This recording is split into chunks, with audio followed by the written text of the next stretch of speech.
Hello friends, welcome to TechTouch channel.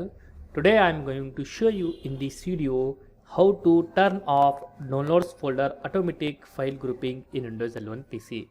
So before start the video, please subscribe my channel for more latest video.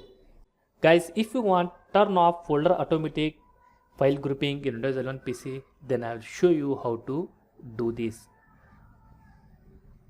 First of all, open your File Explorer.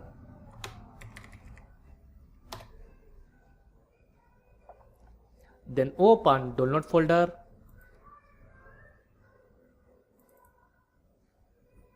Then right click here, click on group by,